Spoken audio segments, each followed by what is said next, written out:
Hello guys, welcome to my channel simplified classes. मैं हूं doctor Nisha और आज हम पढ़ेंगे बच्चों chapter 5 that is coal and petroleum के बारे में हमें पढ़ना है इस चैप्टर में। तो इंट्रो देख लेते हैं पहले। कोल एंड पेट्रोलियम की डिटेल स्टडी से पहले we use the various material for our basic needs. हम क्या क्या यूज़ कर रहे हैं बेसिक नीड्स के लिए, क्या कर रहे हैं, बहुत सारे वेरियस मटेरियल्स हम क्या कर रहे हैं, यूज़ कर रहे हैं। Some of them are found in nature and some have been made by the human efforts। कुछ क्या है, कुछ नेचर में प्रेजेंट है और कुछ ह्यूमन एफर्ट्स से बन रहे हैं। तो एक्टिविटी में कह रहा है make a list of the various material used by us in daily life. आपको क्या करना है, लिस्ट बनाना है जो जो वेरियस मटेरियल आप यूज़ कर रहे हैं अपने डे टू डे लाइफ में और क्लासीफाई करना है into natural and man made. तो नेचुरल कौन कौन से रिसोर्स या फिर मटेरियल आप यूज़ कर रहे हो, या फिर मैन मेड क्या रिसोर्सेज है या मटेरियल कौन सी हैं जो आप यूज़ कर रहे हो।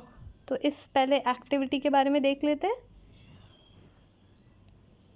ये देखिए, नेचुरल मटेरियल क्या हो गया बच्चों, एयर हो गया, soil, water, sunlight, CNG, LPG, coal, petroleum, और क्या हो गया, फ्रूट्स एंड मिनरल्स। तो ये तो कुछ एग्जांपल्स दिए हुए हैं नेचुरल मटेरियल्स के। मैन मेड मटेरियल्स क्या हो गए, टेबल, चेयर, कार, बस, TV, plastic, rubber, food, bed, black board. तो देख रहे हो बच्चों कितने एग्जाम्पल्स है नेचुरल मटेरियल और मैन मेड मटेरियल के लिए। तो और आप भी बहुत सारे एग्जाम्पल दे सकते हो इन दोनों के। तो कुछ एग्जाम्पल देके मैंने आपको क्लियर कर दिया है। तो हम दोबारा आ गए उसी पेज पे। Does this list include the air, water, soil and minerals. क्या ये लिस्ट में सॉइल, एयर, वाटर या मिनरल्स है? तो वो कौन से किधर किस कैटेगरी में आता है, नेचुरल या मैन मेड? तो हमने किस में देखा, ये नेचुरल में, दैट इज़ ये नेचुरली प्रेजेंट है ये। Since all these are obtain from nature, ये सब कैसे ऑब्टेन हो रहे हैं, नेचर से हो रहे हैं obtain, they are called natural resources. तो इसलिए हम क्या बोल रहे हैं बच्चों, इनको नेचुरल रिसोर्सेज कह रहे हैं। Next is can we use all our natural resources forever. तो बूझो कह रहा है कि जितने भी हमारे नेचुरल रिसोर्सेज है क्या हम इनको हमेशा यूज़ कर सकते हैं? तो इसका आंसर आपको इधर मिलेगा। Can air, water and a soil be exhausted by human activities. क्या एयर, वाटर या फिर सॉइल ह्यूमन एक्टिविटी से एग्जॉस्ट मीन्स ख़त्म हो सकते हैं? You have already studied about the water in class 7th। हमने वाटर के बारे में पढ़ा था ना क्लास 7th में कि कितना ज़्यादा इंपॉर्टेंट है और कहाँ कहाँ यूज़ हो रहा है वाटर के, क्या क्या यूजेज है। कह रहा है is water a limitless resources. तो वाटर क्या लिमिटलेस रिसोर्सेज है? तो क्या है, वाटर लिमिटेड है, इसलिए हम कहते हैं कि वाटर को हमें बचाना है। क्योंकि फ्रेश वाटर क्या हो गया बच्चों, बहुत लेस अमाउंट में प्रेजेंट है और मैक्सिमम वर्क हम कैसे कर रहे हैं, फ्रेश वाटर से ही हमारा काम चल रहा है। आप कुछ भी ले लो, ईटिंग हो गया, ड्रिंकिंग हो गया, बाथिंग हो गया, वॉशिंग क्लोथ्स हो गया, आप फ्रेश वाटर से ही कर रहे हो।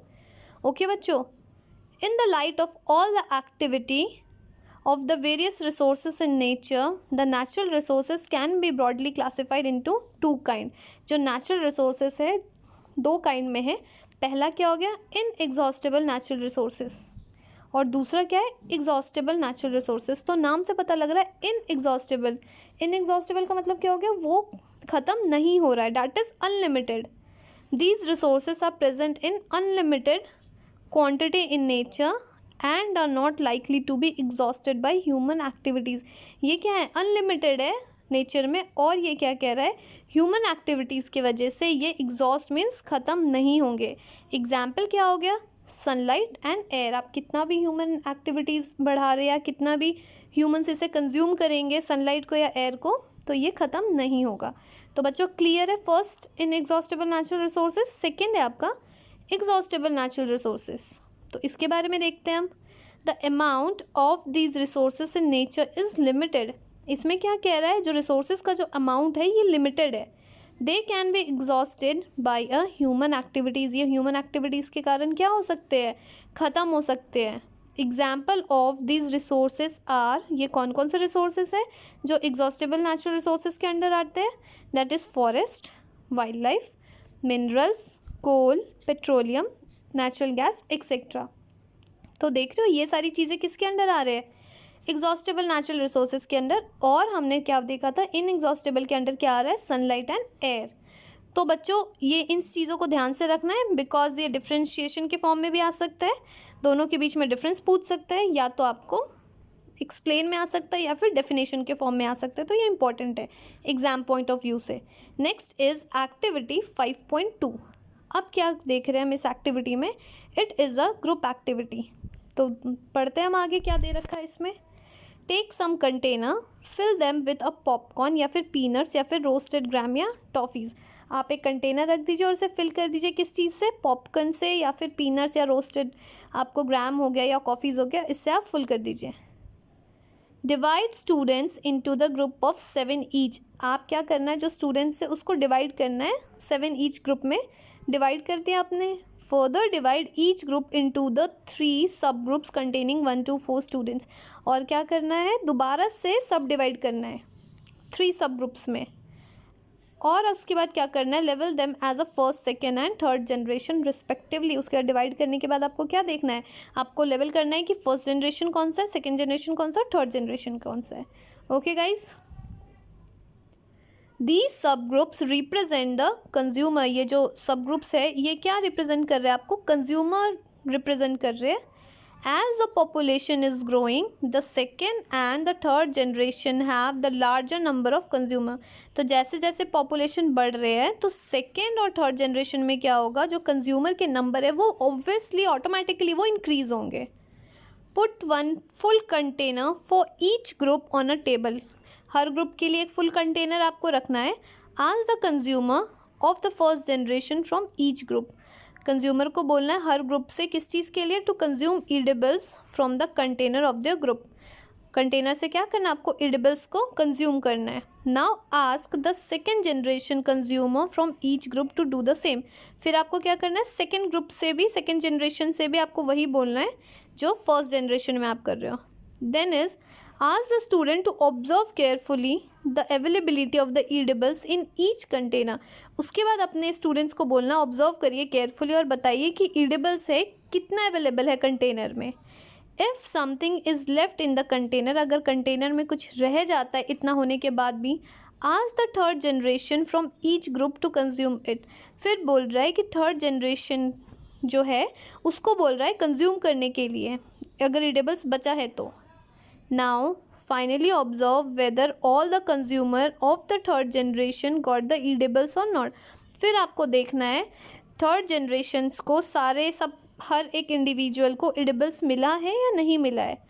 Also observe if anything is still left in any of the container. उसके बाद देखना है क्या कोई कंटेनर में कुछ रह रहा है।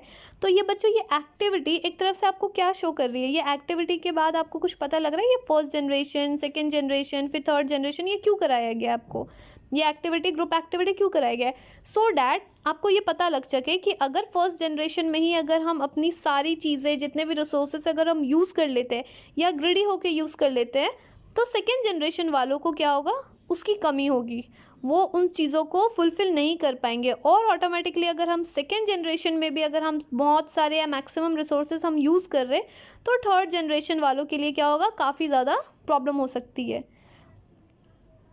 Next is assume that the eatables in the container represent the total availability of an exhaustible natural resources like coal, petroleum या फिर नेचुरल गैस। तो आपको बोल रहा है एज्यूम करने के लिए जो ईडेबल्स थे कंटेनर में वो क्या रिप्रेजेंट कर रहे हैं आपको, एग्जॉस्टेबल नेचुरल रिसोर्सेज। जैसे इमेजिन करना है जो ईडेबल्स था वो क्या है, कोल हो सकता है, पेट्रोलियम या फिर नेचुरल गैस हो सकती है। ईच ग्रुप में have a different consumption pattern. तो हर ग्रुप का जो कंजप्शन पैटर्न है वो डिफरेंट है। Are the earlier generation of any group is too greedy. तो क्या हो सकता है, उनमें से कुछ ग्रुप है वो क्या हो सकते हैं, कुछ ग्रिडी हो सकते हैं, कुछ उतना ही यूज़ करेंगे जितनी उनको ज़रूरत है। It may be that the earlier generation in sub groups were concern about the coming generation and left something for them. तो क्या हो सकता है, कुछ ग्रुप्स में कुछ जो कंज्यूमर है वो क्या होंगे, कंसर्न्ड होंगे, जो कमिंग जनरेशन है उनके लिए छोड़ने के लिए।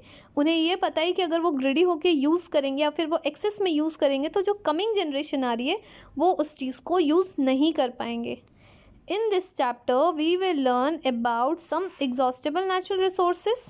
और हम क्या पढ़ेंगे, जैसे कोल हो गया, पेट्रोलियम हो गया, नेचुरल गैस जो नेचुरल रिसोर्सेज है।